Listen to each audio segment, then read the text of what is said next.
पुण्य आणि पाप हे शब्द ऐकले तुम्ही?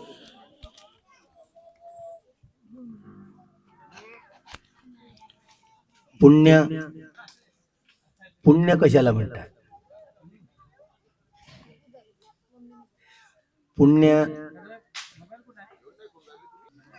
पुण्य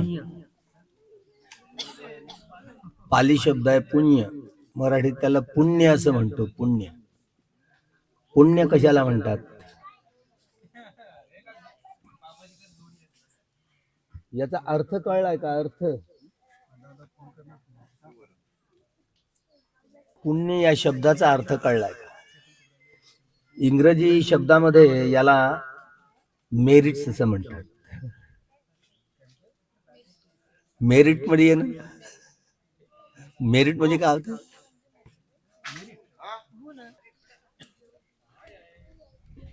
पुण्यती इति पुण्यं,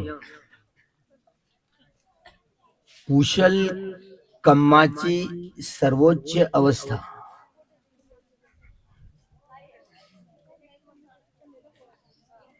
कुशल कर्माची परिपूर्णता.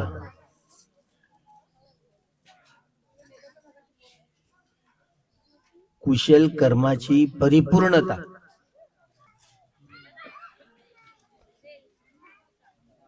त्यामुळं कोणतं कुशल कर्म केलं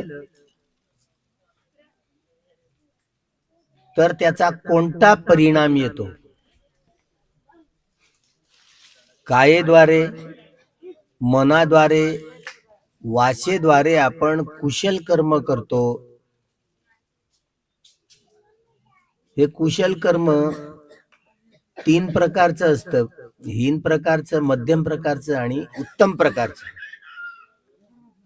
कायेद्वारे, वाचेद्वारे, मनाद्वारे हे उत्तम प्रकारचं जे कर्म केलं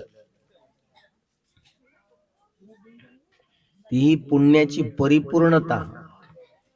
ही कुशल कर्माचा हा डोंगर, उंच डोंगर रचला जातो, ज्या आधारावर आपली परिपूर्णतेचा साठा पूर्ण होतो. याला मग हे माझ्यातला जो मी आहे, मी आपलं शरीर आपलं नाही, आपलं मन आपलं नाही. त्यामुळे हा कुशल कर्माचा हा संग्रह जो आपल्याला हे दुःख चक्र, भवचक्र पार करण्यासाठी जो ह्या कुशल कर्माचा संग्रह केला जातो, या उच्चतम पुण्य कर्माला पारमी असं म्हटलं जातं. पारमी, माझ्यातला मी हा परिपूर्ण घालवून टाकण्यासाठी जो काही कुशल कर्माचा अतिउच्च डोंगर रचला जातो त्याला पारमी, माझ्यातला हा मी काढून टाकण्यासाठी. मी म्हणजे मान म्हणतो याला. आपलं शरीर आपलं नाहीये, आपलं मन आपलं नाहीये, तरी मी म्हणतो की नाही? हे कर्म करत.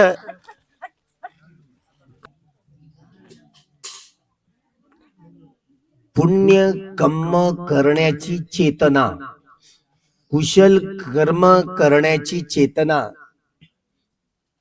ही प्रणिहित प्रकारे असली तर आपले एक दान, शील, नैष्कर्म्य, वीर्य, प्रज्ञा, शांती, सत्य, अधिष्ठान, मैत्री आणि उपेक्षा हे 10 पारमिता म्हटल्या जातात.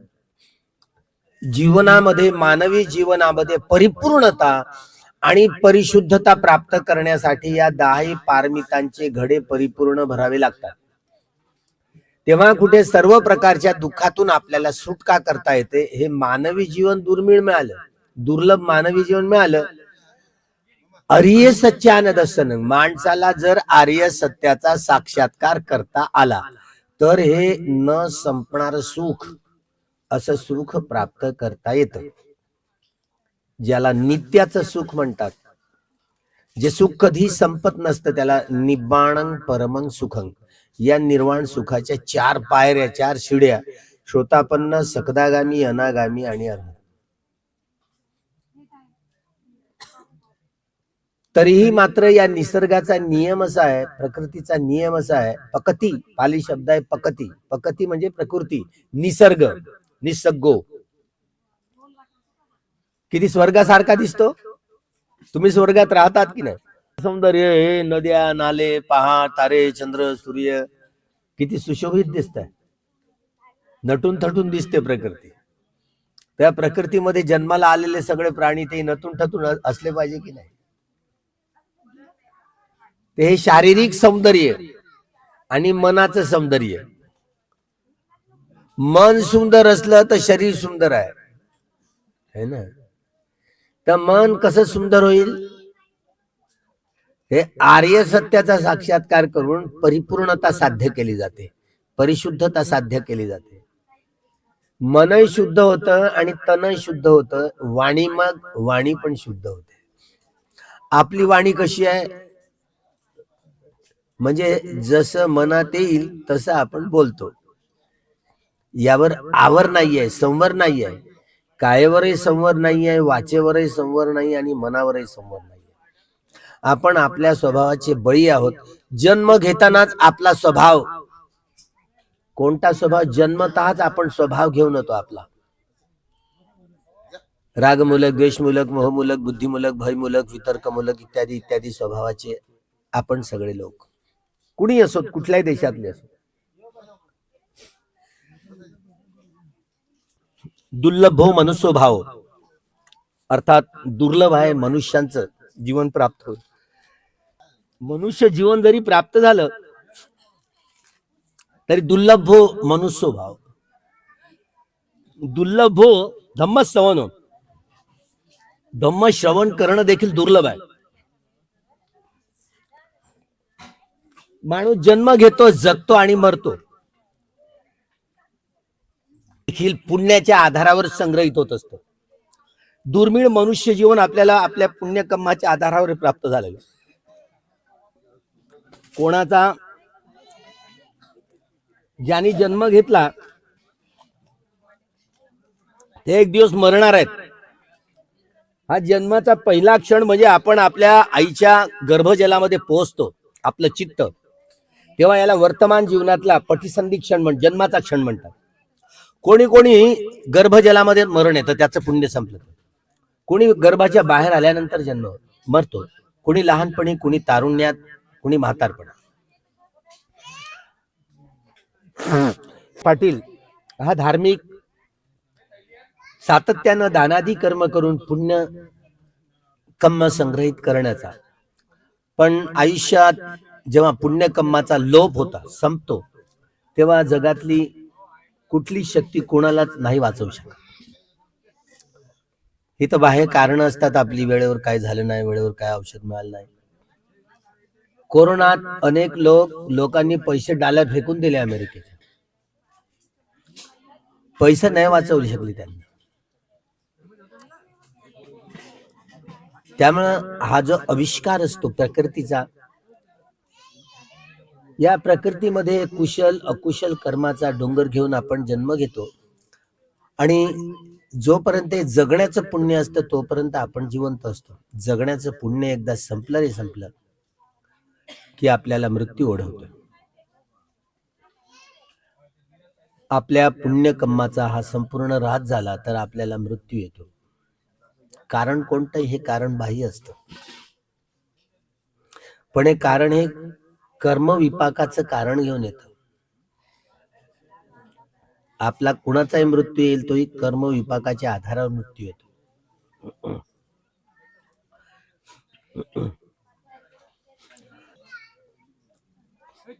लोटाभर पाणी घ्या एका ताटात. पाणी तिकडे तिकडे.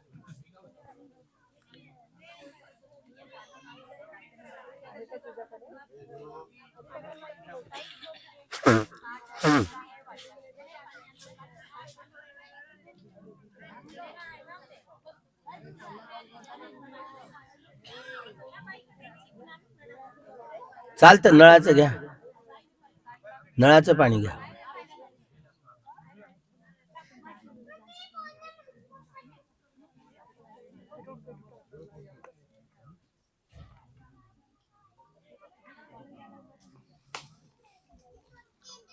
उद्यमी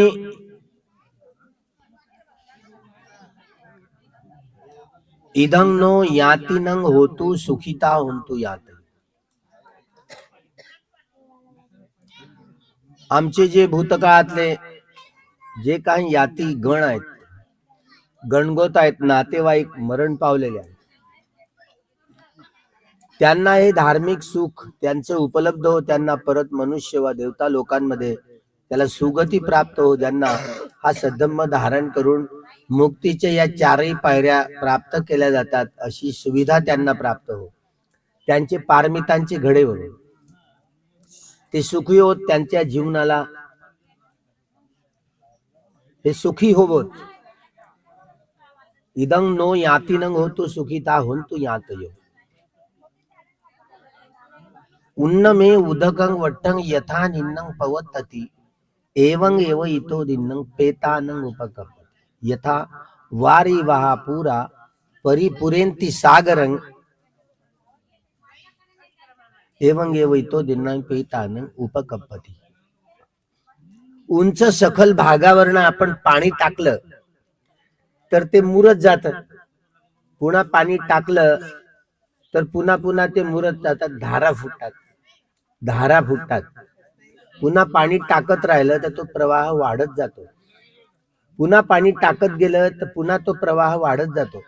जशा साऱ्या नद्या सागराला जाऊन भिडतात, भगवान बुद्धांनी उदाहरण दिलेले समजण्यासाठी, म्हणून जशा साऱ्या नद्या सागराला जाऊन भिडतात, तसं आपण मृतक व्यक्तीसाठी जे काही दानादी पुण्यकर्म केलं तर ते त्यांच्यापर्यंत जाऊन पोहोचतं. राजू पाटील साठी त्यांच्या पारिवारिक याती गणातले लोक जे काही दानादी कर्म करतील ते त्यांच्यापर्यंत पोहोचण्यासाठी ही जी सत्यक्रिया म्हणतात, त्याला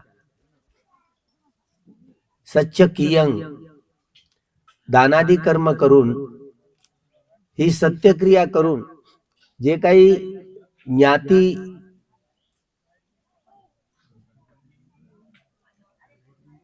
गणांसाठी जे काही दानादी कर्म करतो ते त्यांच्यापर्यंत जाऊन पोहोचतो. त्यांचे पारमितांचे घडे भरले नसतील तरी मात्र त्यांचे पारमितांचे घडे भरण्यासाठी त्यांना सुगतीचा तरी लाभ हो, परत मनुष्य जीवन प्राप्त हो, यासाठी हे दानादी कर्म केलं जातं. पुण्यानुमोदनाचा दिवस कोणता ठरवला पाटील साहेब? कोणता दिवस ठरवला? कोणता ठरवला? मार्च महिन्यात.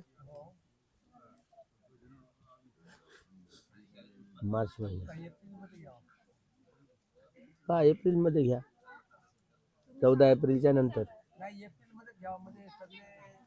14 एप्रिल नंतरच घ्या, 14 एप्रिल नंतर. 14 एप्रिलचा कार्यक्रम होऊ द्या, कारण मी 14 एप्रिल नंतर मोकळा होईल. ठीक आहे, 14 एप्रिल पण ते पदयात्रा राहते मऊ पर्यंत. मग 14 एप्रिल नंतर ठरवा. हे जे काही पुण्यकर्म संग्रहित होईल, दानादी कर्म करतील, एप्रिल महिन्यात 14 एप्रिलच्या पलीकडे दुसऱ्या सप्ताहानंतर पुण्यानुबोधनाच्या कार्यक्रमामध्ये नियोजन होईल. आणि त्यानंतर आज काल जी 10 क्रिया झाली, 10 क्रियेनंतर आज अस्थि विसर्जन झालं. या अस्थि विसर्जनामध्ये हे ज्या ज्या ठिकाणी भगवान बुद्धांचे धातू असतात, स्तूप असतात, त्या ठिकाणी संगम असतो, त्या संगमावर स्तूप असतात वेगवेगळ्या ठिकाणी, जे अरहंत लोकांच्या आधारावर सम्राट अशोकाने 84,000 महास्तूप बांधले होते. त्यामुळे सगळ्या देशातले लोक ज्या ज्या ठिकाणी हे स्तूप आहेत भगवान बुद्धांचे, हे जुनं जे राक्षसांनी बांधलेलं मंदिर म्हणतात, इथे एक 84,000 स्तूपापैकी एक स्तूप आहे. त्यामुळे अशा ठिकाणी पौनीला स्तूप आहेत, तर लोक ते कुठल्याही संप्रदायाचे असो, पण ते तिथे त्या अस्थी आपल्या शिरवायला नेतात, यासाठी की बुद्ध शासनामध्ये त्याची पटिसंधी हो, बुद्ध शासनामध्ये त्यांचा जन्म हो, हा आधार घेऊन त्यात 10 क्रियेनंतर अग्निवायू जल आणि पृथ्वी धातू तुम्ही गाळलं काय किंवा जाळलं काय, हे शरीर ज्या अग्निवायू जल आणि पृथ्वी धातूने बनलेलं असतं ते त्या त्या धातूंमध्ये विलिनीकरण होतं. पण ती एनर्जी ती काय नष्ट होत नाही. ती अग्निवायू जल आणि पृथ्वी धातू आपापल्या धातूंमध्ये विलिनीकरण झाल्यानंतर मनाची ती एनर्जी असते ती नष्ट होत, कारण तिला जाळलंच जात नाही मनाच्या एनर्जीला. आणि काया जाळली तरी, काया दह दह केली गाळलं तरी मात्र ती नष्ट होत नाही. ती एनर्जी ती आपापल्या धातूंमध्ये विसर्जित होते, विलिनीकरण होऊन जातं. त्यामुळे ज्यांनी अर्हत्व प्राप्त केलेलं आहे त्याचा पुनर्भव नसतो, बाकीच्यांचा हा पुनर्भव असतो. त्यामुळं या मानवी जीवनात मनुष्य तर प्राण्यांमध्ये फक्त एक मनुष्य आणि देवता लोकांमध्ये जे सद्धम्म धारण करण्याची जी चेतना असते, धम्म श्रवण करण्याची चेतना असते, सद्धम्म धारण करून आर्य सत्याचा साक्षात्कार करण्याचे वैभव प्राप्त केलं जाऊ शकतं. ते हे वैभव त्यांच्या जीवनामध्ये प्राप्त करण्यासाठी पुण्याचं अनुमोदन होते आहे. या ठिकाणी पुण्यस्मरण करताना, पुण्याचं अनुमोदन करताना हे लोटावर पाणी किती समोर समोर समोर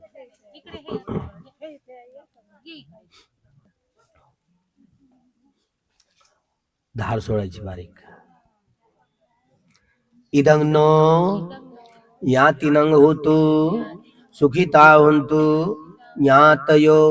इदं नो यातिनं होतु सुखिता हन्तु ज्ञातयो. इदं नो यातिनं होतु सुखिता हन्तु ज्ञातयो.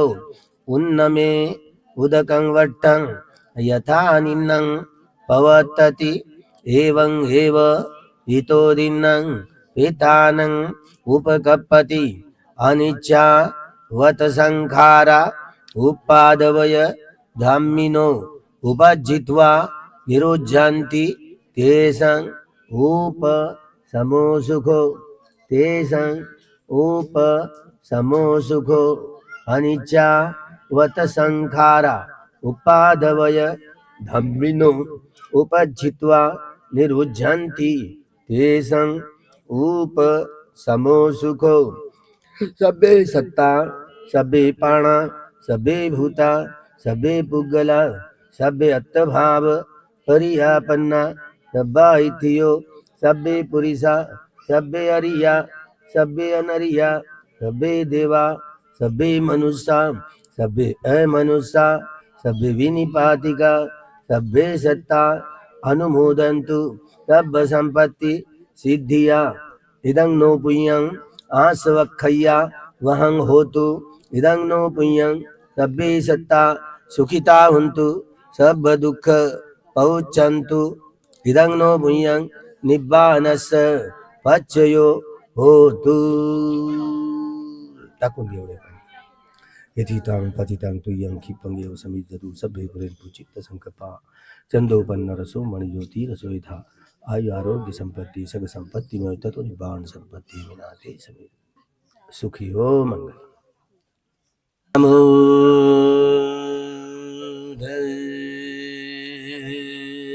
भगवतो अरहतो सम्मा सम्बुद्धस्स. नमो तस् भगवतो अरहतो सम्मा सम्बुद्धस्स. नमो तस् भगवतो अरहतो सम्मा सम्बुद्धस्स.